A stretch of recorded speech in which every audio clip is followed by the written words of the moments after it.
Olá pessoal, eu sou o Wesley, sejam bem-vindos a mais um vídeo do Vagando Divagando. E finalmente hoje eu venho falar com vocês sobre uma das minhas leituras mais aguardadas. E felizmente as expectativas foram correspondidas com A Guerra da Papoula da R.F. Kuang, publicado aqui pela editora Intrínseca. Mas antes de eu falar sobre esse livro aqui incrível, eu lembro a vocês de se inscreverem no canal, caso ainda não sejam inscritos, deixem um comentário, um joinha e compartilhem esse vídeo com os amigos, para que o Vagando e Divagando continue chegando a mais pessoas e, claro, mais pessoas possam conhecer essa leitura imperdível, lançamento do mês de julho.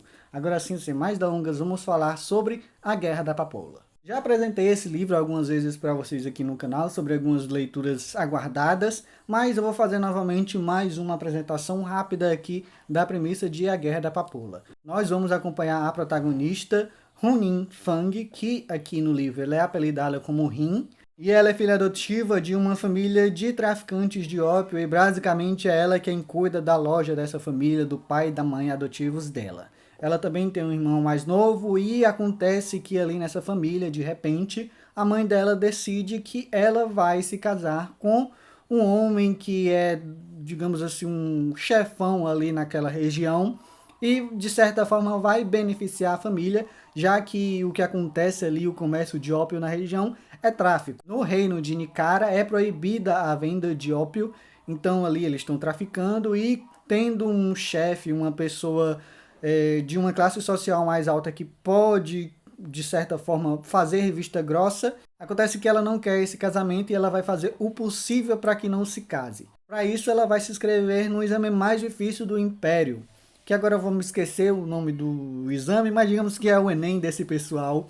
E esse exame basicamente vai permitir que ela entre em uma escola militar e ela possa servir o exército do Império. Ela não quer entrar em qualquer escola, ela pretende entrar justamente em Sinegard, que é a maior escola do Império e a única que permite que ela estude lá sem desembolsar nenhum dinheiro. Os estudantes que entram em Sinegard estudam gratuitamente, diferentemente de outras escolas.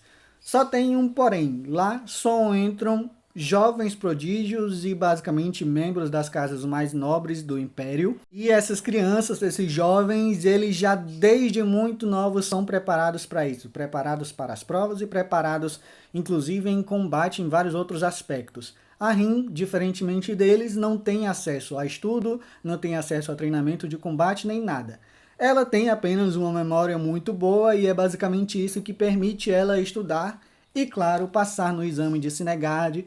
E aí, finalmente, nós vamos acompanhando como vai ser a jornada da jovem Rin nesta grande escola em que ela é vista como pária, visto como uma pessoa que não merecia estar ali, muito por conta de onde ela vem, do sul do Império, e o pessoal do norte não vê com muitos bons olhos esse pessoal, vê eles como os caipiras. E, claro, também a cor da pele dela. Ela tem uma pele mais escura em relação ao pessoal da capital. E aí nós sabemos bem como é que vai se desenrolar. Bullying, discriminação e ela tendo que lutar contra tudo e todos dentro desse sistema para finalmente se ver como uma pessoa capaz de provar a ela mesma e para os demais que ela merecia sim estar ali nessa escola de Sinegard. Lá em Sinegard ela vai estudar, claro, vai ter todo o treinamento dela. Obviamente ela está muito atrasada em relação aos demais alunos. E ela vai descobrir ali uma certa afinidade com o sistema de magia que nós vamos ver aqui em A Guerra da Papoula, que é o xamanismo, que são algumas pessoas com certa afinidade para criar conexões com os deuses e usar os poderes desses deuses, canalizar o poder deles para fazer alguma coisa de cura ou combate até mesmo, que basicamente é o principal aqui desse livro. Mas eu não vou dar mais tantos detalhes agora nesse momento, daqui a pouco eu falo mais um pouco sobre ele. Antes de ler A Guerra da Papoula, acho que um dos meus últimos vídeos, um inscrito aqui do canal, que de vez em quando comenta nos vídeos aqui, falou, o Hugo, o nome dele é Hugo, ele falou sobre a semelhança que algumas pessoas estavam vendo de A Guerra da Papoula com os Seis Grows. E aí eu respondi ali nos comentários e eu falei que eu não conseguia ver como as pessoas poderiam enxergar a semelhança entre A Guerra da Papoula e os Seis Grows. E não só, claro, eles são livros de fantasia, mas eu acho que eles se posicionam em grandes opostos. Enquanto os Seis Grows é um livro muito mais voltado para um público jovem, A Guerra da Papoula claramente é um livro mais adulto. Mas aí eu entendi por que algumas pessoas podem posicionar. O início do livro lembra muito, sim, A Guerra da Papoula, e na verdade, eu lembro a vocês, não se enganem pelo início desse livro aqui, porque ele é um início muito leve e ele vai acompanhando basicamente a primeira parte desse livro aqui, que é dividido em 3 partes. A primeira parte dele é basicamente a vida escolar da Rin, o primeiro e o início do segundo ano, eu acho, da vida escolar dela. O ritmo, a forma de contar essa história lembra, sim, bastante os Seis Grows. Mas a partir do segundo ato, a narrativa ela dá uma virada. Logo no início do segundo ato, a gente tem o grande plot twist da obra. E aí sim, A Guerra da Papoula se torna um livro bastante diferente de Os Seis Grows. Muito, mas muito diferente.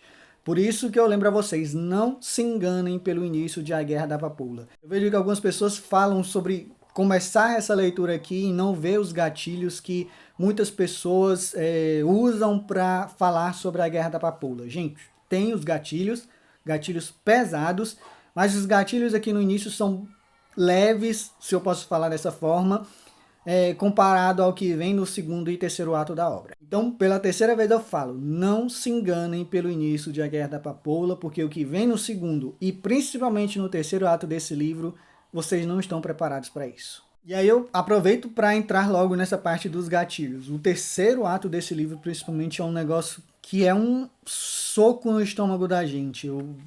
É uma experiência muito diferente do que, inclusive, eu esperava. Eu sabia que esse era um livro brutal, principalmente nessa parte específica do livro. Mas, por exemplo, tem um capítulo aqui no terceiro ato que é estarrecedor, se eu posso falar dessa forma, as descrições que são feitas aqui. E aqui eu entro no mérito porque a R.F. Kuang ela não é irresponsável. Ela faz algumas descrições bastante gráficas, brutais, de verdade, muito brutais. E eu acho que no meio literário e muito a gente tem visto nessa comunidade literária algumas pessoas reclamando muito sobre os gatilhos que algumas obras entram. Eu acho que existe até um certo receio de que os livros tragam problemáticas e as pessoas problematizam isso, de que eu acho que os autores não deveriam se policiar tanto, desde que façam, claro, com responsabilidade. E aqui a R.F. Kuang faz isso com muita responsabilidade, a forma com que ela traz a questão da guerra e os horrores da guerra. O terceiro ato desse livro aqui, como eu falei, é estarrecedor, é brutal, é triste, não sei, tudo que você pensar de ruim que pode acontecer numa guerra vai estar aqui, é terrível, absolutamente terrível, e ainda assim faz a Guerra da Papoula ser uma obra impressionante. Eu acho que não tem grandes palavras para descrever isso aqui. É muita coragem da R.F. Kuang trazer esses elementos da forma que ela trouxe aqui nesse livro. Então, vão com isso em mente. Eu acho que o primeiro, até parte do segundo ato, enganam bastante. Quando o livro engrena para mostrar os horrores da guerra, ele engrena de verdade. Então, vão com isso em mente. Gosto muito do trabalho que a R.F. Kuang fez com os personagens aqui. A Rin, ela é a protagonista, então ela tem o melhor desenvolvimento da obra, ela é o foco de tudo. E gostei muito do desenvolvimento da personagem, da forma com que ela vai crescendo, os aprendizados dela, ela se descobrindo, ela, ao mesmo tempo em que ela tem uma sede por ser reconhecida e ficar mais forte, ela também tem um momento de tropeços, um momento de tomar decisões erradas. A Rin, ela não é aquela protagonista perfeita, de certa forma a gente pode chamar ela até de uma anti-heroína, e eu acho isso muito legal dentro dessa narrativa, porque funciona muito bem. A Rin, ela não é uma personagem perfeita, e ela vai cometer alguns erros. A gente, em vários momentos da leitura, vai torcer para ela tomar uma decisão e ela vai por um caminho diferente. Gosto muito também do Altan, que é talvez o personagem com a segunda maior importância da obra, que ele deixa ali um mistério no finzinho do livro, que você fica esperando uma coisa para a continuação, então quero ficar ligado nisso. E os personagens secundários também são bem desenvolvidos, ainda que eles não recebam tanto destaque assim. Mas a dinâmica deles com a Rin funciona muito bem, com certeza. Então, ponto para R.F. Kuang nesse desenvolvimento de personagens. E aí, falando de tudo isso, eu falo do ritmo da obra. A gente tem um excelente ritmo.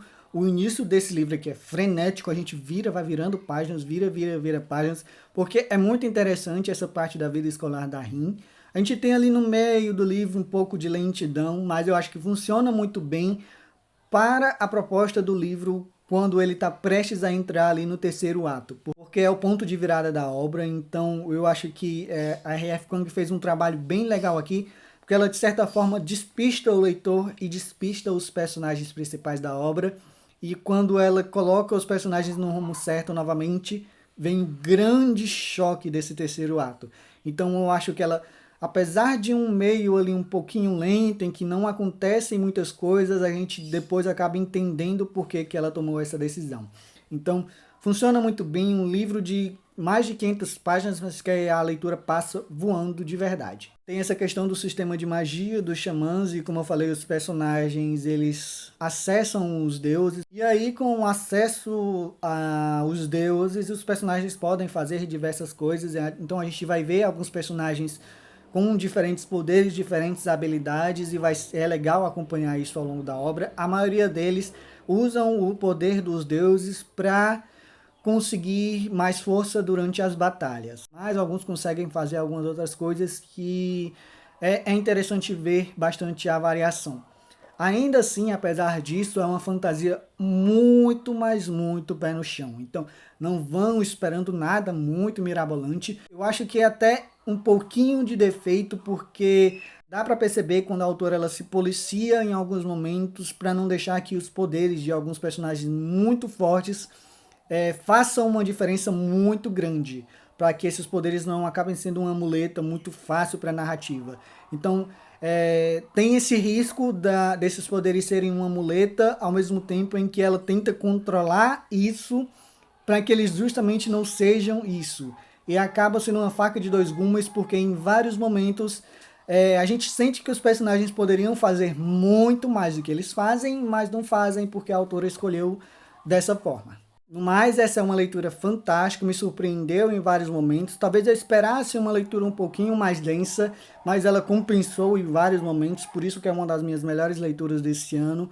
Então, leiam A Guerra da Papoula, é um livro fantástico, imperdível. Claro, vocês vão em mente com os avisos que eu dei ao longo desse vídeo, mas ainda assim vale muito a pena. Eu acho que o segundo livro tem tudo para surpreender ainda mais, porque acho que os espaços que ficam abertos depois do fim deste primeiro livro da trilogia, dá muita possibilidade para R.F. Kuang trabalhar várias novidades aqui na continuação. Eu acho que esse aqui foi o livro de estreia da autora, então, claro, tem alguns momentos que você sente essas questões, mas eu acho que no segundo livro ela vai estar muito mais madura, uma maturidade até maior mesmo do que a gente encontra já nesse livro aqui, que ela já tem consciência do que ela está fazendo. Então, leiam A Guerra da Papoula novamente, é realmente um livro incrível. Mas é isso, pessoal. Espero que vocês tenham gostado desse vídeo, espero que tenham gostado de conhecer um pouco mais sobre A Guerra da Papoula. Eu lembro a vocês de se inscreverem no canal, caso ainda não sejam inscritos, deixem um comentário, um joinha e compartilhem esse vídeo com os amigos para que o Vagando e Divagando continue chegando a mais pessoas e essas pessoas possam conhecer essa leitura imperdível. Muito obrigado a todo mundo que assistiu o vídeo até aqui e até o próximo. Tchau, tchau.